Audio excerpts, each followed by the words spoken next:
Joining us here once again, Rana Foroohar, senior editor of Newsweek International, and Gideon Rose, managing editor of Foreign Affairs magazine. Wonderful to see both of you.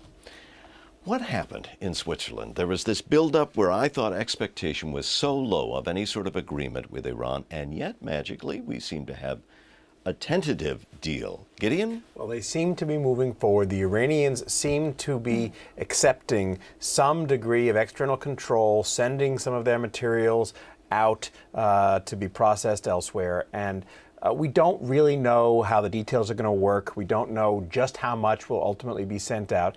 And commenting is actually very difficult because the devil is in the details.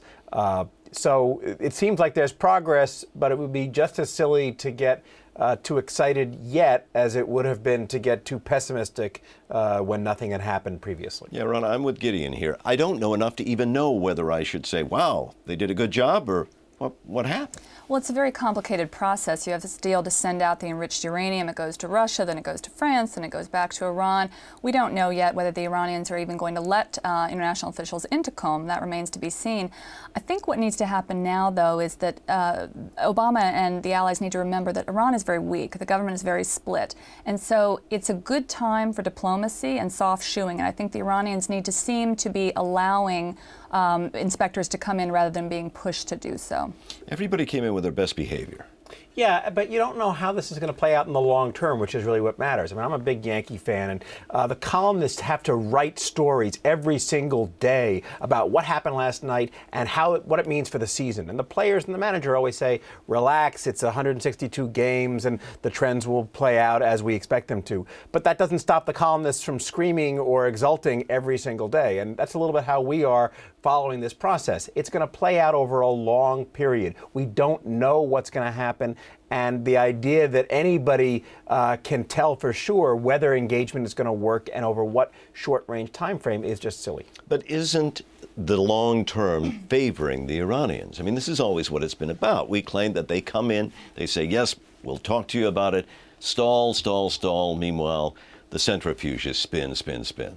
I think the long term absolutely favors the Iranians, but again, I think that it's a very delicate moment there right now, and actually this would be a time not only to be thinking about nukes, but to be thinking about starting a conversation around, say, human rights, pushing Ahmadinejad on that front. It left to their own devices, we're probably going to see some kind of a shift. Ahmadinejad is, I think, a dead man walking, frankly, and we should just leave Iran to let the situation play out. But that's the point. It may favor, the long term may favor them when it comes to the nuclear question as they move forward, but it's against the Iranian regime, as you saw from the protests and the fact that they have no real answers to modernity. So the question is not just what's going to happen on the nuclear front, but how does the overall development of Iran play out over the next several years? So there are different things going on in that long term that need to be balanced against each other. What's going to happen in round two?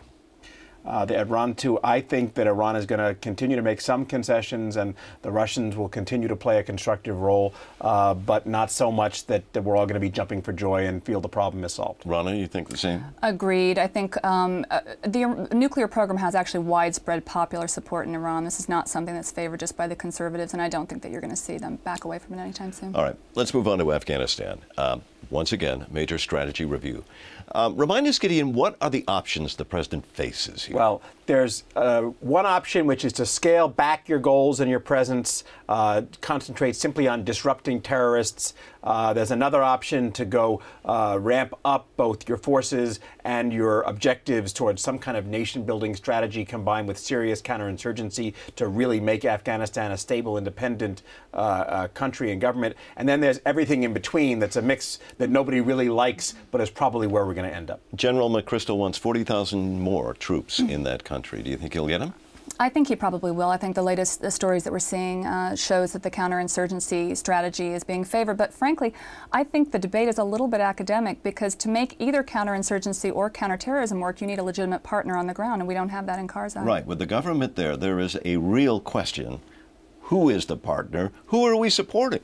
Yeah, well, we know who we're against, but we're not sure who we're for. That's a key part of the problem. I'm actually a little worried about what some of the talk has been in terms of the military making its views very clearly known publicly. I love Stan McChrystal. I think he's a great guy, a wonderful general, a brilliant strategist, and I think the Obama administration did a great job in placing him in there. But this idea that the military should be publicly stating its views on grand strategic questions rather than delivering them simply through channels worries me a little bit, because it's the civilian authorities, it's Obama and Gates and the rest of the administration that really should be making this call, and the military should be giving their advice quietly inside rather than publicly outside. When do you think we'll get an answer? I think it's got to come soon, because this sort of middle ground is bad news for the Afghans. It's more of the same, and I think that one thing McChrystal has said that I completely agree with is that we need to deal with the situation there with humility.